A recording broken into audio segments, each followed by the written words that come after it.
What's going on, everyone? Gilman with the Wellthy Stocks, back with our daily Apple update video where we take a look at how Apple stock traded today, key levels of support and resistance that we are looking at moving into the future, and based on that, what we think Apple stock could do. So real quick, if you enjoy videos like this, don't forget to hit that like button down below, subscribe to my channel if you are new, and comment down below what your thoughts on Apple are, and I'd love to chat with you guys down there. So let me hit record and we will get right into it. So first things first, you see green here and you're like, wow, decent day for Apple, right? That does not even begin to paint the story, you guys. It was such a weird day today. I mean, we take a look at the NASDAQ, ended 1.5% up, 1.55%. Dow Jones was up 500 points and the S&P was up 1.84%. But what actually happened today, if we take a look here, take a look at that long candle.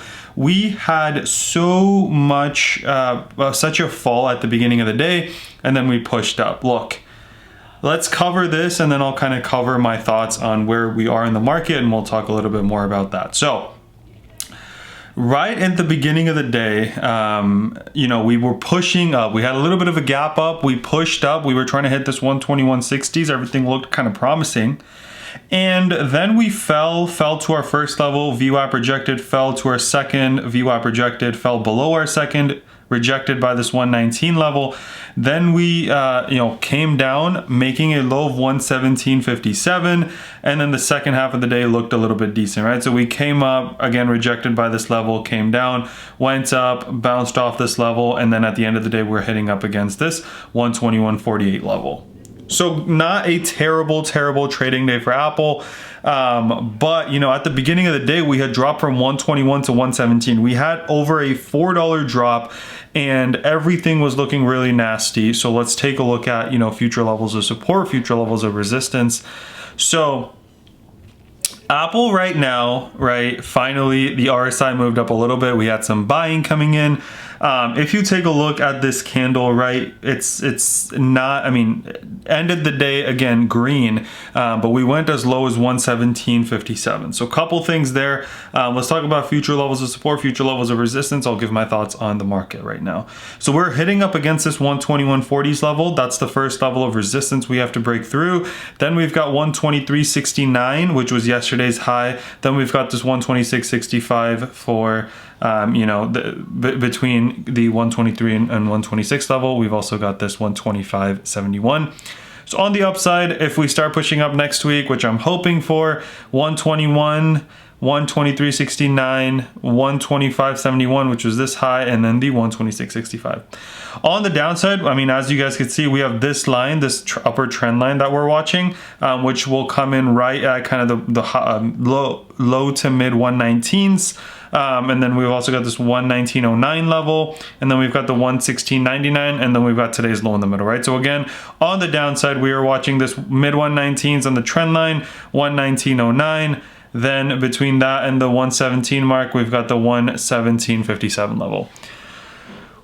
What I want to talk about today is I want to take a look at the QQQs, right, which are the tech-heavy sector. So let's take a look at here. And I want to talk about, I'm going to draw a horizontal line kind of right at the 300s, but basically a little bit below.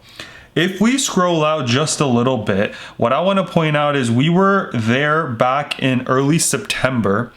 Then we sold off all the way to 260. Then we tried pushing up towards it again. This time we didn't even make it to 300.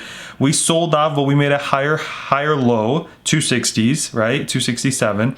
We pushed up. Again, we took a step back, and then we rallied all the way to 338. Look, this 300 level is a level that we've got rejected, kind of rejected 3 times, support, and it was really and remains really important that we keep that 300 as a support. Today we dipped to 297 and found support there, and I think that 300, 298, 297, that general area is a good level of support, but it needs to remain as a good level of support for us to really push up. If you take a look at the S&P 500, really crazy candle, right? Today did not start great. We were again going down to visit that 89 EMA, so we started here, I mean, we went all the way down. Like I said that was possibility. We got that. But then we pushed up. We not only made it above the 55, we were also above the 34 right now.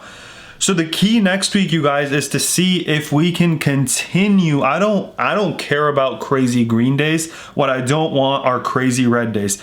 Twice in the past 3 times in the past 2 weeks, we've dipped below the 34 EMA, pushed towards the 55. This week, we even pushed towards the 89 after breaking the 55. I would much rather us take a little bit, stay where we are. I don't want crazy green days, because as we saw Monday when we had a crazy green day, we just sold off the next day.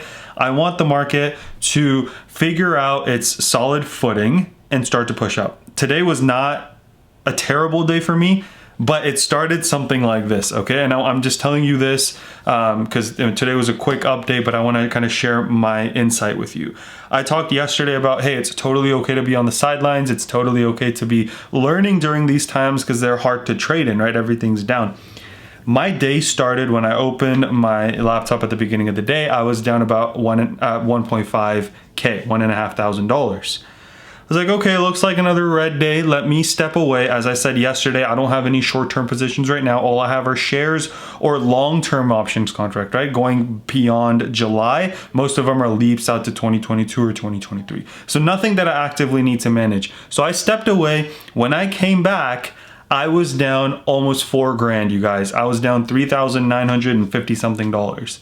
Left it again because I'm okay with the companies that I hold. I hold great companies that I believe in, and my goal was, or my kind of alert was, if QQQ drops below 298, doesn't come back really quickly, that's when I'm looking to exit some of my positions. Thankfully that didn't happen.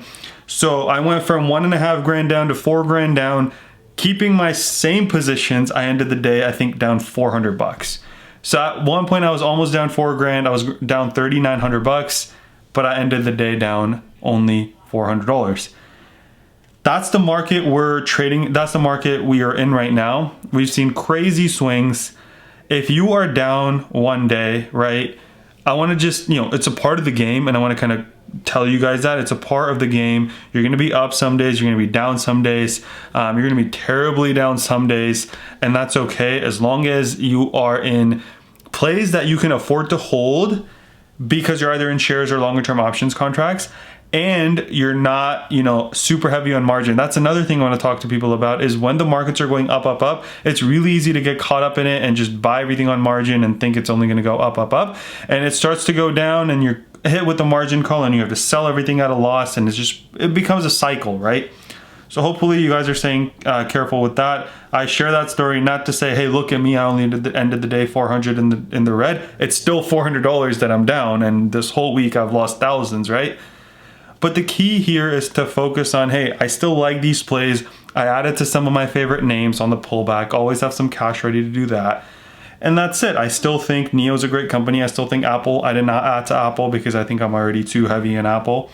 Palantir is a great company, and I added to those. And I felt comfortable adding to those because I believe in the long-term recovery aspect of it, and I think long-term we go up from here. So that's my 2 cents. Again, if we start hitting lows on Monday, I might reconsider that position, but for now, I'm holding strong diamond hands, as they call it nowadays.